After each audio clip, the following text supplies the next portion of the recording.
Let's talk about Yes. the most beautiful. I don't even know how to put words to it, but this beautiful testament to your child's life so far.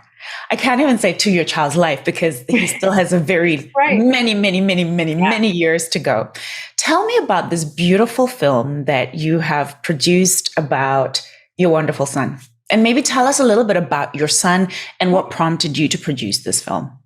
Well, my son Rocco is 12. He's on the autism spectrum, and he also has another diagnosis of apraxia, which is a motor planning issue that relates to his speech. So if you say, "Hey, honey, how was your day?"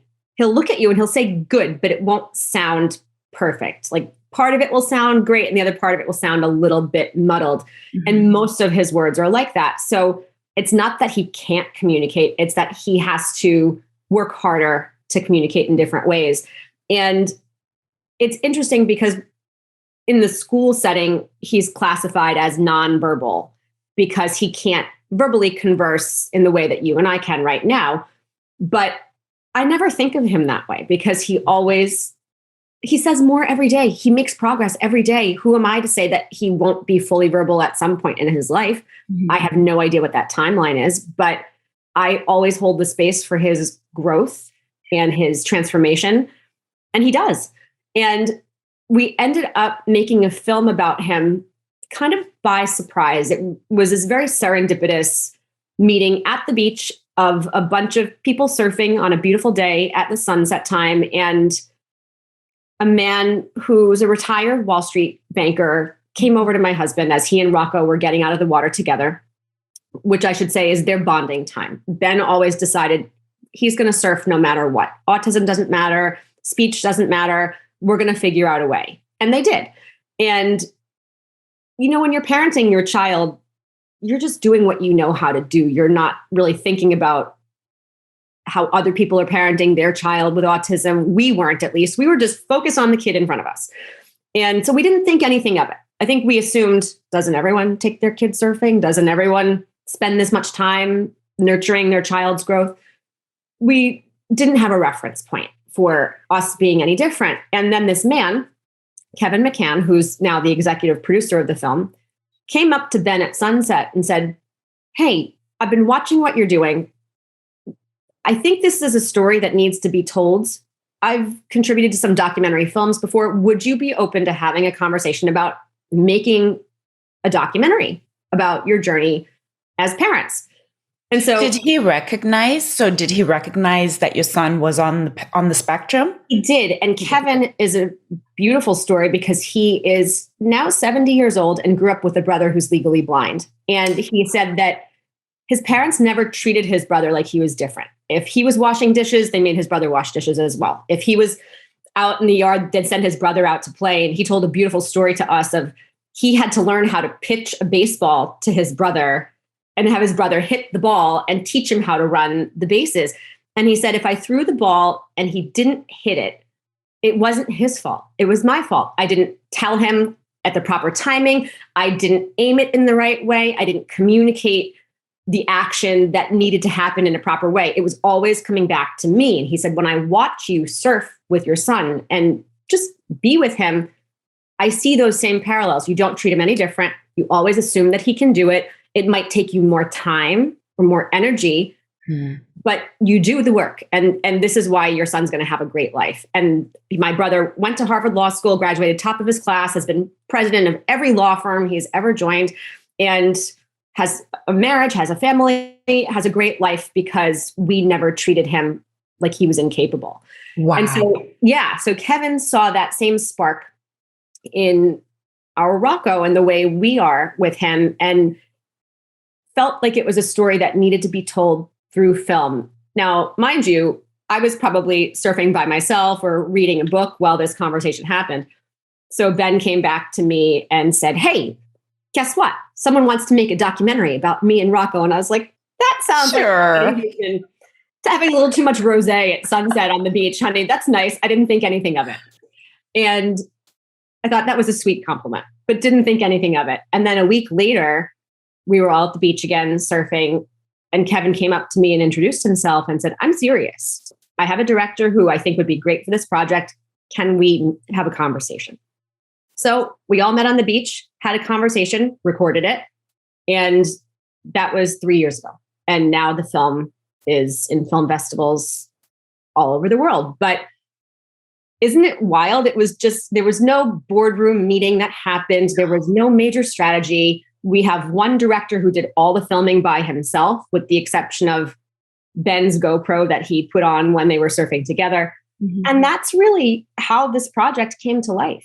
We wanted to share this story, but the interesting thing is that when this spark happened, this initial conversation, I was still running my yoga and wellness business full time.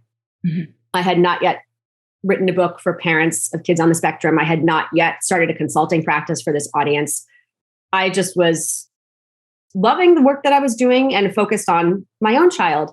And it wasn't until the film started taking shape that I started to think, oh, well, maybe there's something I actually can share here. Maybe I do have some tools and skills that can be helpful to this audience. And there are many, I live in Montauk, New York, which is a surf community.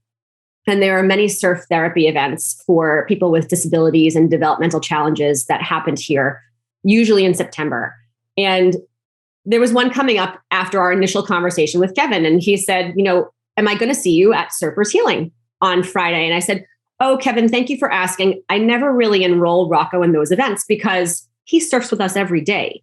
He doesn't need a specialist. And there are many people out there who need a specialist to go surfing. I don't want to take a spot away from them. He can go in the water anytime. And he kind of gave me a little whack and said, don't be stupid. That's not why I want you to come. And I said, well, what do you mean? And he said, I want you to come so that parents of these kids can see that you can be happy. You can have a great relationship with your child. You can have a fun life. You can have a marriage still. You can find joy in your day. It doesn't have to be heaviness all the time, even though your life looks different. And Sandra, I literally had never thought about that before that moment. I had never thought about being an example for others. So in a way, the film kind of gave me a swift kick in the butt to think about, maybe I do have something to share, and maybe I better take a good look at that. Sara, let's go to the beginning. So when you're handed this beautiful little being when he was born, when did you actually have that realization that, maybe my son is a little bit different? Around the time when he was maybe a year old, maybe 15 months old, I started noticing that he had some words, but he wasn't rapidly increasing his speech the way some of my friends' children were, who were the same age. And also, I noticed that I have a close friend whose son was the exact same age. And if she said, here, put this in the trash, or go get your toy from the bin, he would do it. And if I said that to Rocco, sometimes he would do it, sometimes he wouldn't. Sometimes I wasn't sure if he really heard me or if he heard me but didn't understand what I was saying. And so And was he your first child? Yes. He was your first child. I didn't have anything to compare it to either. Mm-hmm. So I had the feeling that something was up around, I'm going to say 15 months is when I was really thinking, like, why don't I get him evaluated? And at the same time, I had a lot of people in my life who would say things like, he's a boy, boys talk later, which is true often. And don't worry about it. You're just a nervous first-time mom. And I'm sure there is validity to that on many levels as well. But ultimately, I have a friend who was a speech therapist, and she said, just get him evaluated. This process can take a long time. The paperwork can take a long time. By the time they actually do the testing and figure anything out, he'll be a little older anyway. So you'll have a few more months to watch him. And she said, what's the worst that can happen? They look at him and say, he's fine. He doesn't need any help. And then you have peace of mind. Or they say, he needs some help. Here's how we give it to you. And then great, you didn't waste any time. And so that conversation with her for me really solidified that I wanted to just check things out. And I didn't have autism in my mind at that time. Did you even know what it was? I did know what it was. I knew what it was. I had heard of it. I didn't have a lot of personal experience with it, but I knew that it was more pervasive in boys than girls anyway. So I think that I became more aware of it as Rocco started receiving speech. Initially, that was his only delay. And then it sort of snowballed from there, thinking, oh, his fine motor skills are a little delayed. Maybe we should add some occupational therapy. And, he's making progress, but not as fast as we want. Maybe we should do a deeper evaluation for autism after a few more months had passed. And the autism work really felt like someone knocked the wind out of me, because I think when you have your first child, the sun literally rises and sets with your first child. They are always perfect to you. And the idea that I think at that time, I thought of it as, oh, something is wrong with him. I don't feel that way now, but really knocked me for a loop. I was a very high achiever in my life. I was the type A person who did everything right, got perfect marks in school, did everything to the fullest. And so I also took that approach to motherhood. I had my children at home with no drugs. I made all their baby food myself. I nursed. They never had formula. So I really thought that his autism diagnosis was something that I did wrong. I was really trying to link it back to something that must have been my fault, right? Because what else could have caused it? So that for me was a really challenging time. And I'm very thankful that I had years of spiritual practice under my belt to get me through that time, because it did. And I had the self-awareness when I was really in those heavy victimhood moments to say, you know what? This is not making you feel better. Like, blaming yourself is not making you feel better. It's not making you a better parent. Wasting your time and energy laying awake at night, wondering what you did wrong, doesn't do anything. You can't turn back the clock. Even if you did do something wrong, which you didn't, you can't compare yourself to the moms who feed their kids McDonald's 3 times a day and stick them in front of the TV and they have nothing wrong with them. Like, it's not good for you. It's not helping you. Stop it. So I stopped. As you've been doing this work, Sarah, as you've been stepping more into, being vocal about and finding support for people who need the support, is that a common feeling among like moms and maybe even dads around, what did I do wrong? Right? Yeah, I think everyone has a moment of wondering. And some people it doesn't last very long. Some people it lasts a long while. Some people don't need any support to get through it. Some people do. But I also noticed that even amongst moms whose kid falls in the backyard and needs stitches on their face, they in those moments too, they ask themselves, what did I do wrong? Is this my fault? They go to the hospital to get stitched up and they feel so much pain. The kid's fine, mind you. They just need some stitches and then they're happy to play again. But the parents have that moment of wondering, is this my fault? And did I mess up? And partially wanting to learn so that they don't repeat a mistake, but also just feeling that deep sense of responsibility for this little human who has been entrusted to you in this lifetime. And, I always remind them in those moments of, your child chose you. They chose this journey with you. They're learning alongside you, and don't worry about doing it right. That's such a powerful perspective to have, that your child chose you, like that there is nothing wrong. And I put wrong in quotation marks. There's nothing wrong with your child, that they've just come into this particular time at this particular place in that particular body, as there is a reason. And your purpose, I guess, as a parent do you believe that your purpose as a parent is to figure out what the lessons are that Rocco is here to teach you?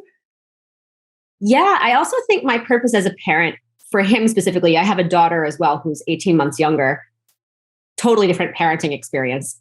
And I think my work here is to really be a guide for him. I am a very devoted spiritual practitioner, and I think that I know that he has a very powerful spiritual purpose on this planet. I've had so many people say things to me, sometimes on the same day. In the morning, I'll get a message from a friend or a relative and say, yesterday I had a really hard day and I went to bed last night and I was really struggling. And in my sleep, Rocco came to me in a dream. He talked to me and he healed me, and I woke up and I felt better. It's crazy to hear it, but I've had this happen so many times on so many occasions, many times on the same day with multiple people. And sometimes I just laugh and think, who's to say that the whatever work he's doing on a spiritual plane is not less important than someone working on Wall Street? We don't know. So maybe his job is to heal on some level. And I think my job is to help him navigate this 3D world that he does have to live in. You do have to communicate if you're going to live in society. You do have to know what your needs are and to care for yourself and to express them and to interact with people. And your world looks different. So it's interesting because he is very much an extrovert, loves to be around people, loves joyful noise, loves a party, and yet can't communicate verbally in a typical way. So I really feel like my work is to help him find his way, not to be the way for him. I think that's a really important distinction that can be really hard when you have a child who needs a lot of attention from you.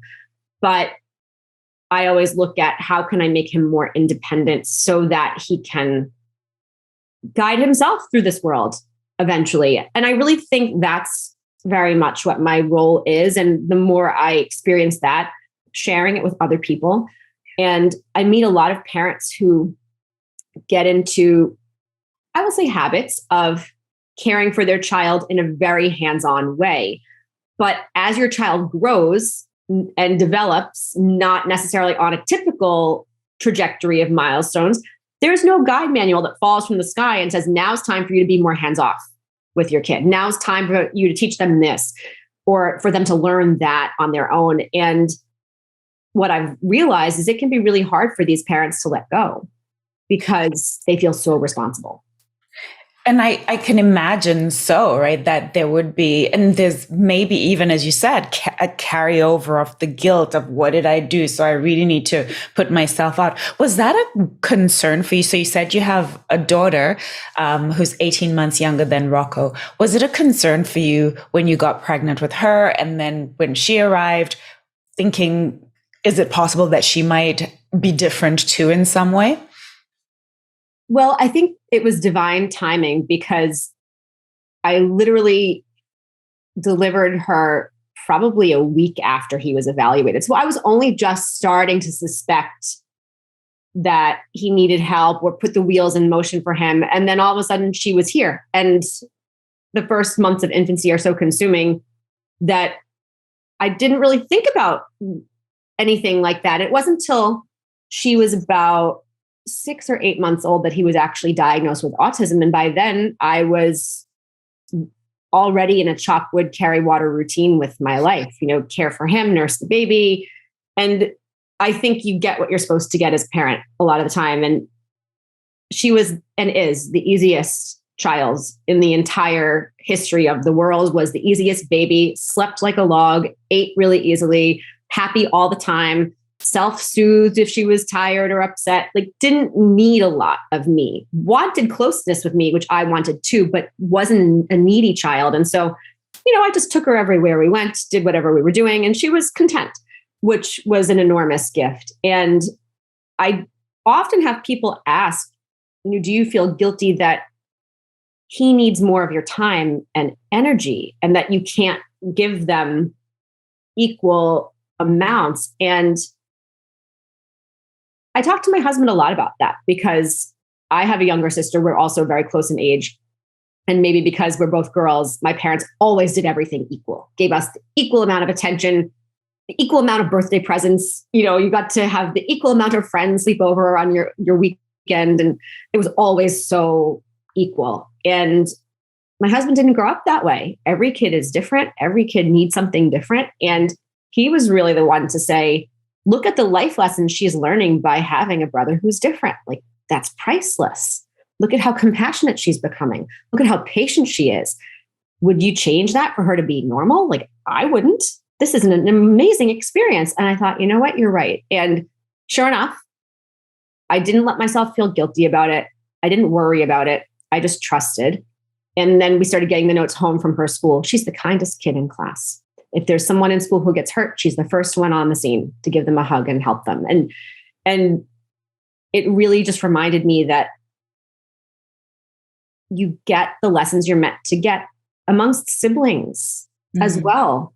And I think that was a really powerful reminder for us early on. And I didn't worry about her having autism as much because in hindsight, I was able to see differences with her earlier on that indicated her brain was working differently at certain developmental stages. And so, had she been my first child and then Rocco had come along, I probably would have noticed things even earlier. Like, oh, he didn't crawl that way or that early, and she did. And yet, because he was my first, I just didn't know. So I did notice second time around, you're always a little smarter with anything that you do. So motherhood is no different. I did notice, and it did put my mind at ease.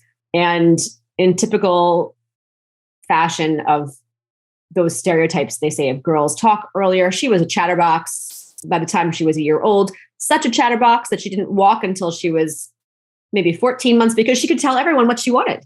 And drink. She was a little queen on her throne. Yes, and she was content to stay there. So I laugh thinking about that now. But yeah, the differences between them were enough that I did notice by the time she was 6 or 9 months old there are differences here. Yeah. And I did ask doctors and specialists in my life at that time, what can I do to nurture her well-being that could keep her on a really good, strong developmental trajectory in terms of diet, nutrition, and anything. And so I did search for support for both of them in that way. And I still have supports like that in my life. Yeah. So you've made this beautiful film. How long did it take about Rocco's life, and how long did it take, and what were the most interesting things that making this film has revealed to you about Rocco?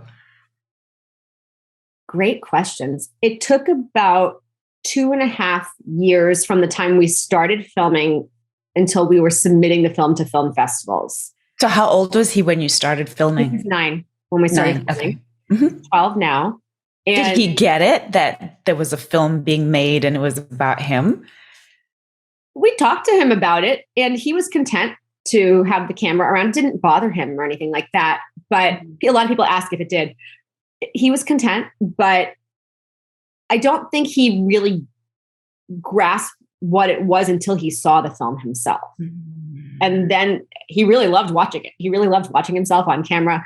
In fact, his teachers always say that he loves to see himself on camera. If they're trying to teach him something, they always take a film of him because he loves to watch it. So you got a little star on your hands.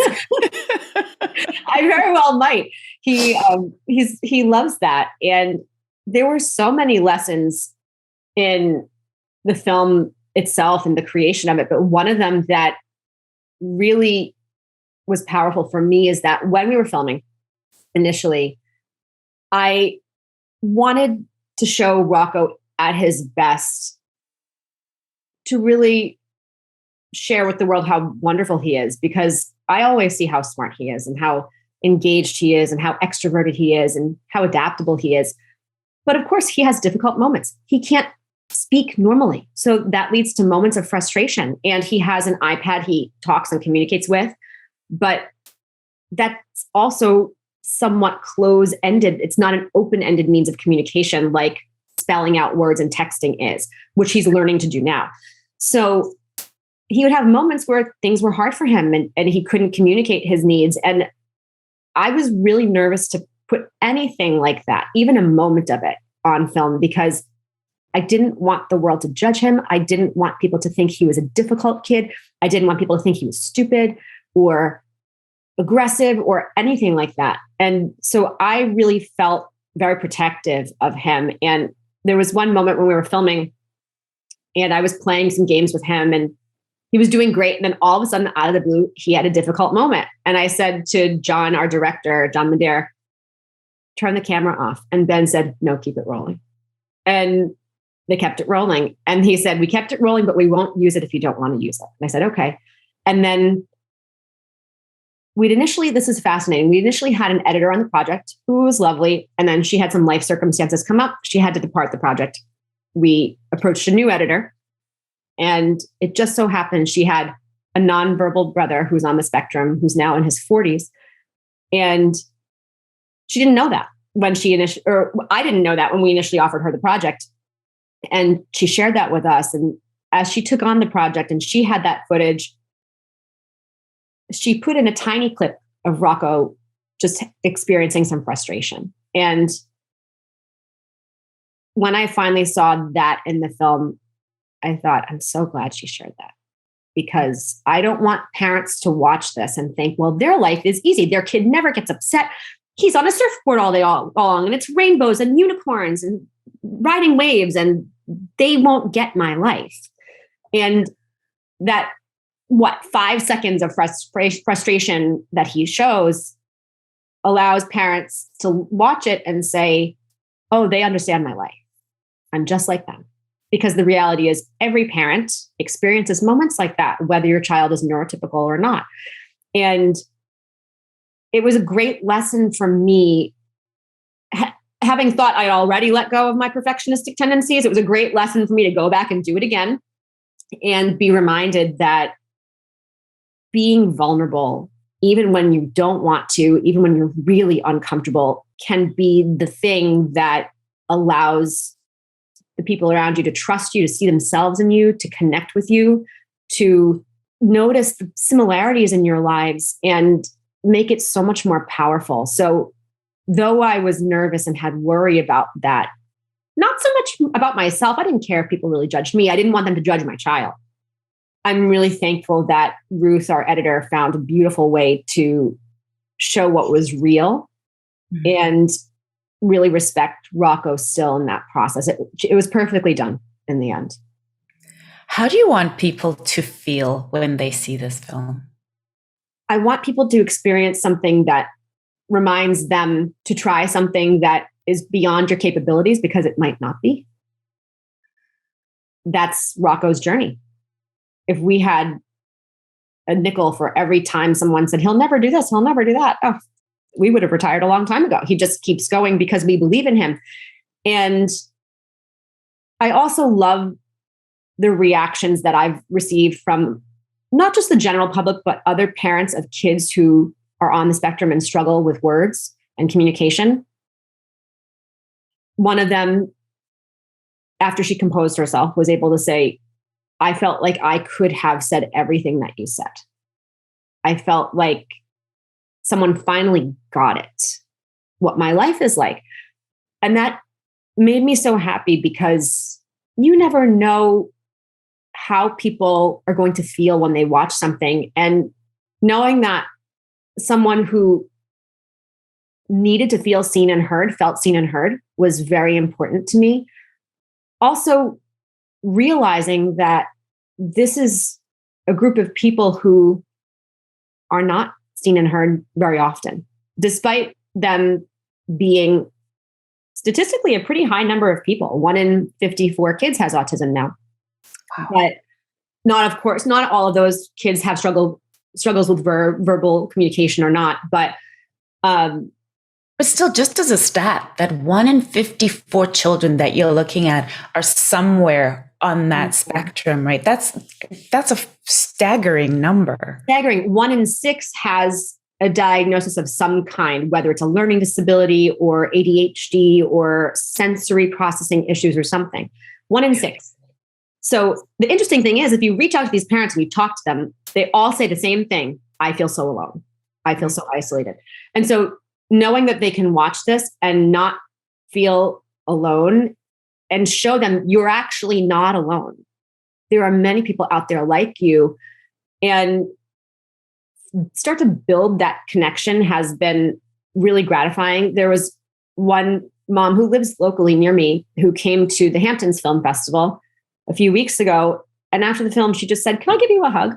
I said, "Of course." And she gave me a hug, and she just sobbed. And I just let her stay there until she was done. And knowing that, I know I could cry thinking about it, but knowing that she felt seen, heard, acknowledged, less isolated in that moment made me feel so happy, because it's actually started me down kind of a new rabbit hole, thinking about why is it that 1 in 6 kids has a diagnosis. Why is it that 1 in 6 kids is on the spectrum and all of their parents feel isolated and alone?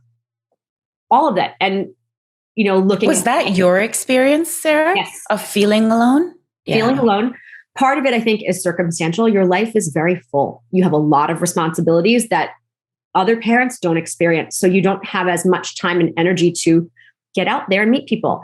Sometimes you want to get out there and meet people, but you may not have as much support for your child to stay home. They may not be in a state to go with you and socialize. So that can also be a pitfall. But I think personally, the biggest pitfall is the way the systems and structures for school are done that make parents feel like they've got the one kid who doesn't fit into the box. Even if there are 100 other kids in that same school who don't fit into the box, everything is very confidential. There's not a lot of connection encouraged. I remember speaking with a client of mine who had filed legal paperwork with her school district to advocate for her child, got what she needed in the end, which was fantastic. And then the district said to her, "We're so happy to help your child, but you have to sign a confidentiality clause and you can't tell anyone about it." And she's like, well, first of all, to me, that felt like an admission of guilt because and also it's further stigma, right? It's stigmatizing you, right? Right. We'll help you, but don't tell anyone else. Don't tell anyone. Don't tell anyone. And I'm sure that's for budget reasons and whatnot. I get it. They don't want to have to overextend themselves. So ultimately, it's like running a business. You have to manage a district. I understand. And I don't judge. I think the people in my town, at least, are fantastic and they do a great job. And at the same time, I've also seen that so many times in my own life through the years of, don't talk to anyone, don't tell anyone, we'll do this for your kid, but don't ask for any more. And I remember in a school my son was in. And yet, if we go back to the numbers, if you're just looking at the numbers, and then as you said, so this child is lucky that they have a mom or a dad who knew how to advocate for them, who had the resources to be able to advocate for them. But what about all the kids who don't, have that capability or who aren't in a school district that'll even entertain the conversation? Like it's a real sign that for the numbers, it's astounding. Yeah. It's a sign that things need to change. And, I remember going to school when I was a kid in the Boston area and thinking about all the kids, who were kind of labeled the troublemakers, who couldn't sit in their seats, who were nice kids, but just it seemed like they just couldn't conform to whatever the teachers were asking them to do. And I laugh thinking about it with my sister, like, hey, remember that kid? He was totally on the spectrum. Or remember that person? He was totally an undiagnosed ADHD case who was not being supported. And now people are just labeled as trouble, right? That was it. They were put in the corner, put in the special ed room, but they were just labeled as trouble, which becomes a self-fulfilling prophecy, right? Right. Or labeled as the kid who can't do it and kind of just given activities to keep them happy in a way, but didn't challenge them, didn't learn, didn't foster growth. And I remember when Rocco was in a school previously, he was probably 7 years old, trying to explain to his teachers that he's an extrovert. He needs to socialize with kids in some way, throw a ball with someone in gym class, something. And I remember them saying like, oh, well, we don't really have anyone who would be good for him to do that with. Or I was like, what about play dates? I'll have people to my house. Can you give me a list of anyone in class who you think would be a good fit for him to spend some time with? No, we don't think we have anyone like that. He wasn't the only kid in his class. And I remember a woman who was on his case in the home helping us call the school and said, do you mean to tell me there's not one kid in that entire freaking school who he can play with? And how would that make him feel? Right. Oh, right. And so now, it actually breaks my heart just thinking about like you go to school and no one wants to play with you because you're that kid. Well, that was a school that was only for people with autism. And so I was like, they're treating these kids like robots and doing the best job that they know how to do, that they were trained to do. No judgment at all. Yeah. And interestingly enough, we moved, we changed schools. He goes to a regular public school now, and he has a lot of friends. And, now is the season where kids who are my kids age 11 and 12 will ring your doorbell and leave a bag of Halloween candy at your door and run away. And they leave them for him. They like write his name on it. And sometimes instead of ringing the bell and running away, they ring the bell and wait until I answer it to say, this is for Rocco. We want to make sure no one else eats it. Oh. I don't have the heart to tell him he doesn't eat candy, so I take it and give it to everyone else in the house, and I'll give him a special treat and say, this is from your friends.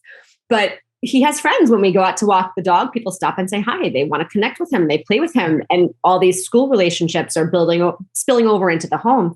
And he is so happy. He comes home from school happy every day and inspired every day and feeling loved and supported. And so I always look at film as sort of the catalyst for this, because it was the place where we just went surfing in Montauk, and the film was all about him surfing. And we started to see the surfing community rallying around him in ways that other communities didn't, not even school ones back west where we lived. And finally, during the pandemic, we were out here surfing all the time because there was nowhere else to be. And he was so confident and so supported by the community here. We said, we don't want to leave. And let's figure out what needs to happen for him to go to school here too. Because there's no reason why the community this good wouldn't also be this good in school. And we had to create what we wanted a bit, but we did. And in a way, the film and spending more time out here filming it kind of made us think, wait a minute, why don't we live out here full time? Maybe we should think about that. And ultimately, we're all happier here. But Rocco really was the reason we made the switch to begin with. So, Sara, what advice would you give? So for a mom, a dad who has a child who's questioning, is my child on the spectrum? Are they not? Or a mom or dad who's just been given the diagnosis that they are on the spectrum. Where do they start? What do they do? First, I would say trust your gut. If you're seeing something in your child that you think needs to be looked at, have it looked at. Even if everyone else around you is saying no, what does it cost you to ignore your parental intuition? I see it all the time. How many clients do I have who people in their lives have said, you're crazy, there's nothing wrong with the kid, blah, blah, blah. And then down the road, they needed a lot of supports. And the only reason they got them is the parent said, I know my child better than anyone. And I'm going to follow this gut instinct. And I'm glad that they did. For a parent who is dealing with a new diagnosis, I want you to remember all those dreams you have for your child are still there. I wish someone had told me that back then. I wish someone had just really helped me hold that vision, because I didn't really know if it meant that my child would have a joyful life or have his own goals and aspirations still. And of course he can, but it really was work for me to remind myself so that I could remind everyone around me, just because he can't talk to you doesn't mean his brain's not functioning. Just because he can't tell you what his preferences and goals are doesn't mean he doesn't have them. So it's our job to help him convey what they are. And for all those parents who are dealing with a new path, it's going to sound really crazy, but I want you to trust there is so much beauty and joy for you in this path. Though it might look very different than the path you thought you were going to take, trust that it is the right path for you. And it's probably going to be even better than you thought. What would you say is the greatest gift that you've received so far from being Rocco's mom? Well, as I mentioned before, I am a yoga teacher and practitioner of 20 years. I still get on my mat every day. And so I was already teaching people about well-being and being present before I was even a parent. And the interesting thing is, Rocco taught me how to be present in a totally new way. There's no way I can be with him and be doing something with him and mentally be someplace else. It will not work. He will literally be like, bye, I'm going to run over here and go on the swings now, or go on the treadmill and do something different, mom. So I have no choice but to be present. And so the joke was on me. I thought I was already so good at that. And yet now I'm so much better at that because I've had to be in order to connect with my kid. And what an amazing gift to be able to tune out all the noise that doesn't really matter, all the chatter, all the people, all the things, all the tasks that don't really matter, and have no choice but to focus on the things that really do matter. What an amazing gift. It keeps on giving. And I learn new layers of it every day. And that is definitely my favorite thing that I've learned. Not always the easiest thing. There are times where I am really wanting to go and engage in a different task or try to multitask, even though it's not really possible or whatnot. But that connection with him is so rewarding that when you just drop the other things and get into that beautiful type, like a dance that you do together, there's nothing better, really. Sarah, something that I just realized in having this conversation is, and this was in part the purpose of us having this conversation, was I wanted the opportunity to hear all about this film and to hear all about Rocco. But does it sometimes happen, and how do you feel about this, where you become Rocco's mom and not Sara? Oh, I joke that that's how I'm known at the beach. Oh, you're Rocco's mom. Nice to meet you. He's the celebrity.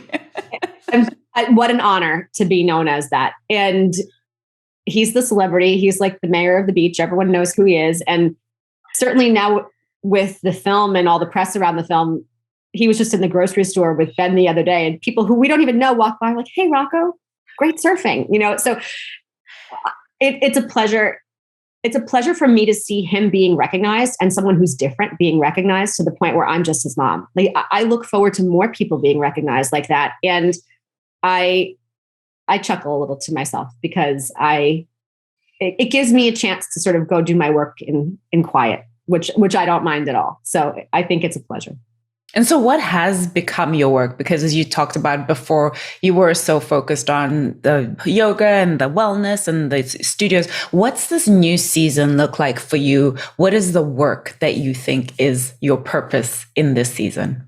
I opened a consulting practice about a year after we started the film process. And it's a consulting practice centered around families with neurodiversity and disability who need support in various ways. I usually focus on the parents because in this community, there's a huge challenge around parents pouring so much into their child, thinking that's going to be the thing that helps their child thrive. They're totally missing the fact that their child will only thrive as much as they thrive.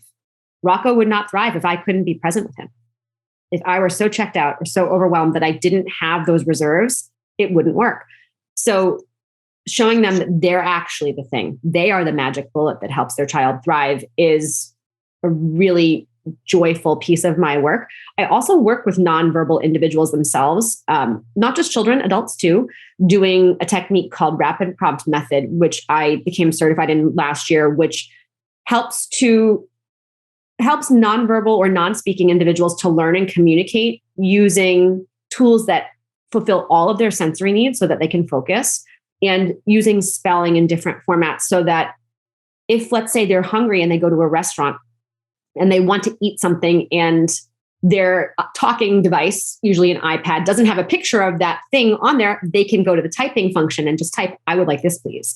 So very often people who don't have verbal abilities that flow easily need to find another way of communication. And for some, the talking devices don't always work, or they're too overwhelming in different ways. So I mostly focus on parents, but I do work with a few people doing this technique in person as well.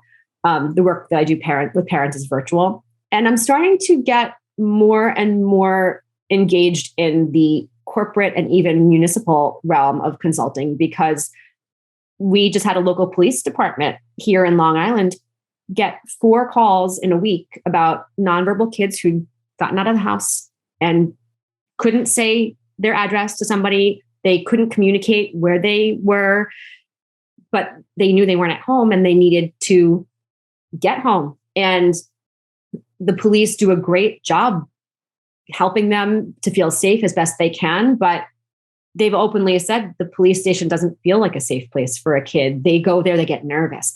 It's not a warm environment. And so we drive them around in the car for a while, hoping to keep them relaxed and feeling like it's not a stressful situation, but we need more supports. And a lot of businesses do as well, both on the keeping the community safe and supported, but also on the hiring end. And how can we hire and support neurodiverse people who have a lot to share with the world? So it's been really fun to see all of these types of consulting evolve and contribute to a world that allows people to honor and recognize differences in a beautiful way, instead of looking at them as a hardship or treating those with them as a less than type of population.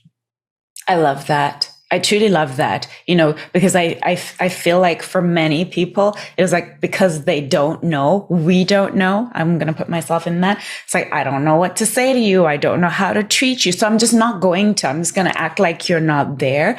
Something I should have asked you at the very top is, what does it mean? Like when we hear these terms, autism, we hear on the spectrum, what does that mean for someone who's not clear what that is?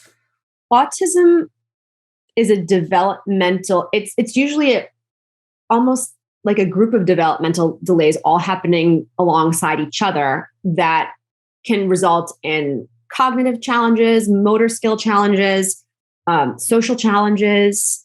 And the spectrum itself is, I think, too vast. It's kind of where someone can fall in terms of what their combination of unique challenges and delays might look like.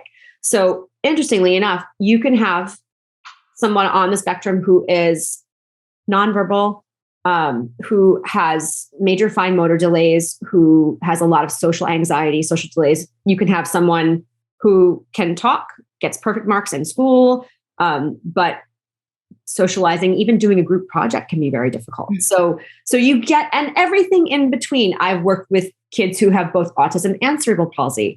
I've worked with kids who have autism and can't speak very well, but can type so fluently that they can sit in a regular class and keep up with the workload. So the spectrum is a spectrum. If you've met one person with autism, you met one person with autism. It's so vast. It can be challenging for people to identify what someone's needs are or what types of supports they might need. So I always tell people, be kind and compassionate as a human. If you're walking by and you see a mom with a kid who's having a meltdown, know that she's probably already doing her best and is also probably mortified in that moment. Walking up and saying, hey, you're doing a great job, can be the thing that brightens her day, even if you have nothing else to say. If you see someone, and someone recently told me about this, they were on a train next to someone who seemed to have some spectrum behaviors, and she accidentally knocked into him. And his awareness of personal space was a little more sensitive than hers. And she said, I didn't know what to do. What should I say? And just say what you'd normally say. Oh, sorry about that. I respect your personal space. It's a train. It happens, and you don't have to make it a thing in your mind, but be kind, be caring, and sometimes ask, that looks hard. How can I support you? Or how can I be of help? It really is that simple. I always give the example of one of the things Rocco, I think, has done so well with, as I've mentioned, is having such a supportive community here in Montauk. And I had to ask myself, well, why does the community seem so much more supportive here instead of closer to New York City where we used to live? And I realized everyone here surfs. They all have something in common with him. So they weren't afraid to go up to him and give him a high five and say, buddy, that wave looked great. How do you feel? They didn't have that backstory of, I don't have anything to talk to him about. So I think looking for something you can have in common with somebody, as simple as, oh, you're wearing a purple shirt. That's my favorite color too. Can be such a simple entry point that can make you and the other individual feel more relaxed. And I really think that that simple commonality allowed everyone around Rocco here to feel like, I have something to talk to him about. He's really not that different than me. We do the same thing. And okay, cool. And I think in other communities, I've seen other people, even family members struggle to look for that commonality. So when my parents are visiting, my dad doesn't surf. He doesn't go in the water very much. He, doesn't really understand this part of our life, but he loves music, loud rock music. And Rocco loves loud rock music. So when my dad comes to visit, it's like, Dad, put on some Led Zeppelin and watch this kid rock out with you. And they do. And my dad gets so happy that he could cry because he's like, oh, we can do this together. We can like go over here and just listen to music and jam out. This is so great. But he felt the paralysis of, I don't know how to be or what to say or what to do around this person who I can't bond with verbally. Mm-hmm. And the interesting thing is that in those moments, Rocco was always willing to bond in some way. It was my dad who wanted to, but was too scared to reach out. And one of the mentors who I work with, who I've had in Rocco's life since he was 2, said to me, Sara, I'm in my 60s and I've been working with people on the spectrum for decades. Not once have I had a kid who didn't want to connect with the people around him. They always wanted it. The people around him didn't know how. The adults in his life were nervous. So they were too afraid to mess it up. So they never tried. But here I come. I'm not afraid. I do this for a living. The kid is so excited to have that connection. And this is really fascinating because if you read about autism, what does it say? People are withdrawn. They don't want to connect. They don't want to connect. Yeah, mm-hmm. They don't want to connect. And yet I have the same experience as she does. They always want to connect, but they may not know how. And then comes the anxiety of, I don't know how, I'm different. I'm just going to go over here. Yeah. So don't be Isn't afraid. that an interesting thing? Like when you think about that as a micro of the macro, as human beings, whoever we are, however we are, we all just want to connect. We all just want to feel connected, right? Yeah. Yeah. And if you can't connect with words, find another way. Mm-hmm. Give a high five, put on a song, dance like a silly person, smile, like find another way. I read a statistic once and I can't remember the number, but I'm going to go look it up again. Something like an enormous amount of communication is actually nonverbal, enormous percentage. And so keep that in mind when you encounter someone who can't communicate verbally with you. Yeah. Okay. Sara, where can people find this incredible? I'm so excited to see it someday soon. Where can people find more information about where they can see this beautiful film? If you go to www.roccoup.com, that will have all the information. You can watch the trailer for the film, and we're still in the film festival circuit. So it will share with you the upcoming showings that we have. We are planning to partner with a streaming service after that, but film festivals have a lot of rules. So we have to work the film festivals first. And then we do want to get it out streaming to the general public as soon as possible. And from there as well, there's a link to my website on the family page, saraintonato.com, SARA. And from there, you can find my podcast, my social media tools to use, supports that can help you right now. And it's an honor, Sandra, to be here with you. You are so needed. The world needs you. And so grateful for Rocco, for all the lessons that he's teaching all of us. We all get to learn. We all get to, what a beautiful thing. So Rocco, mwah, this is for you. Sara, I want to ask you to finish this sentence for me because we spent so much time today talking about Rocco, which I'm so happy we did because, hey, from what I can gather, he's quite the little superstar. But I want to ask you to finish this sentence for me. I am devoted to him, to myself, to my spiritual practices. Devotion is one of my favorite words. We're so lucky to have you. I'm so grateful for this conversation. Thank you. And Rocco is so lucky to have you as his mama. Thank you. Thank you, Sara. It's my pleasure.